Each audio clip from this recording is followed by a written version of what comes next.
grandparents, it's almost Christmas season, and we are going to spend a little time this month talking about a classic. And here it is, you'll recognize, A Christmas Carol by Charles Dickens, of course. And most of us have seen these movies. We've thought on the story, maybe enjoyed the entertainment, but we want to spend a little time talking about the lessons in this story, because there's some pretty important and poignant things to point out about Scrooge's experience. So today we're going to talk about Christmas past. And of course, the past rears its ugly head to haunt us once in a while. I'm sure that happens for everybody. If it doesn't happen for you, let us know in the comments, because I find you to be a unique individual, probably. I know I have thoughts of good things of Christmas past, not so much bad on holidays, but just our past choices often affect us. And that is the lesson for Scrooge as the ghost of Christmas past takes him through an experience and gives Scrooge reason to think about some of his life choices. So we're going to read a small snippet of the book and just talk about lessons to learn.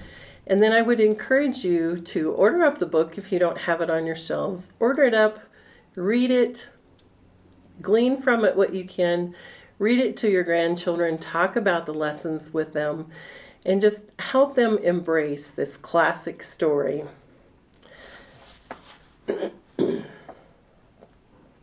I wish, Scrooge muttered, putting his hand in his pocket and looking about him after drying his eyes with his cuff. But it's too late now. Very sad words there. What is the matter? Asked the spirit. Nothing, said Scrooge. Nothing. There was a boy singing a Christmas carol at my door last night. I should like to have given him something. That's all.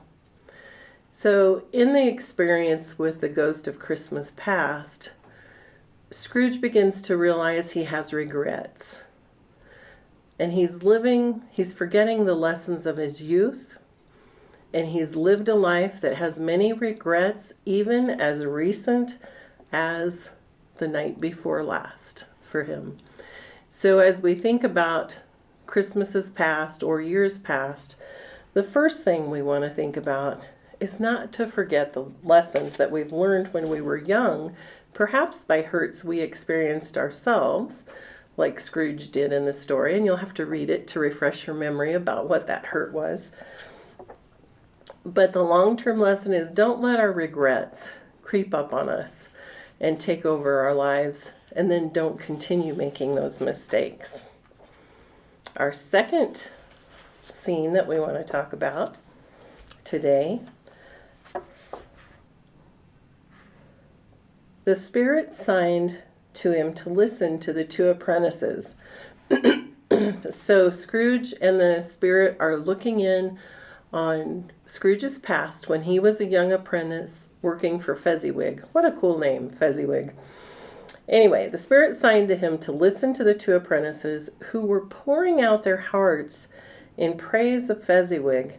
And when he had done so, said, "Why, is it not? He has spent but a few pounds of your mortal money, 3 or 4 perhaps. Is that so much that he deserves this praise?" "It isn't that," said Scrooge, heated by the remark, and speaking unconsciously like his former, not his latter self. "It isn't that, spirit. He has the power to render us happy or unhappy, to make our service light or burdensome, a pleasure or a toil. Say that his power lies in words and looks, in things so slight and insignificant that it is impossible to add and count them up. What then? The happiness he gives is quite as great as if it cost a fortune." He felt the spirit's glance and stopped. "What is the matter?" asked the ghost. "Nothing particular," said Scrooge. "Something, I think," the ghost insisted. "No," said Scrooge. "I should like to be able to say a word or two to my clerks right now. That's all." So Scrooge was convicted that he wasn't treating his own clerks as well as he had been treated as a young apprentice. And the lesson learned here, that it really costs nothing to be kind. Kindness yields a much greater fortune than all the dollars and cents we can spend. So as you're thinking about this story and talking with your grands, how can you share that part with them? What experience and legacy are we living and leaving for our grandchildren? Good things to think about as we think about this classic Christmas story. And then finally, for Christmas past, and this is a tough one for all of us sometimes, we have to be accountable to our past decisions, good or bad. And sometimes that's hard because if we've made mistakes, we're often living the consequences of those mistakes, and we just plain old are accountable to our own decisions. But that doesn't mean we stop and just wallow in the sorrow. We can always pick up each new day, right? So here's what Scrooge's comments were in that moment.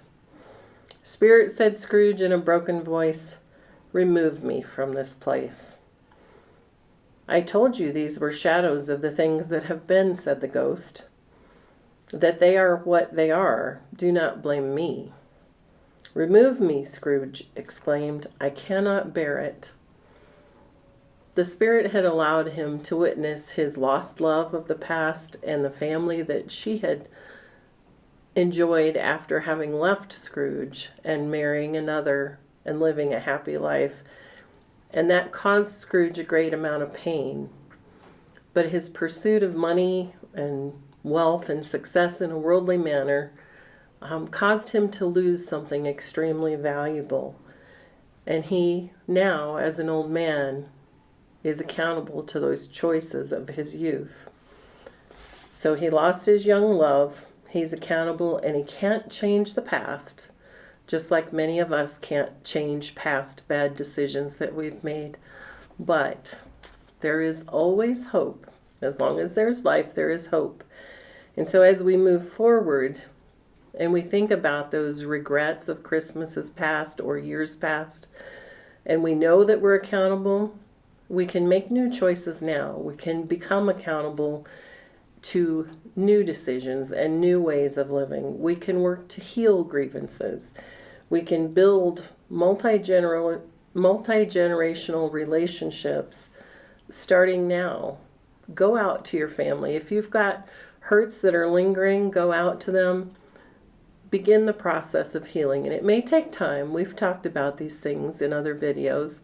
It may take time. It may take repeated effort, but it's worth it, because it begins to end that cycle of regret and hurt and pain and loss. Don't be forever remembered because of the pain that we caused in our lives. Instead, change your legacy starting immediately and be remembered for the good things and the healing that was had and the happy years that we enjoyed before we passed. We'll be back next week with Christmas Present. And before then, take a minute to read A Christmas Carol. Be grand, my friends.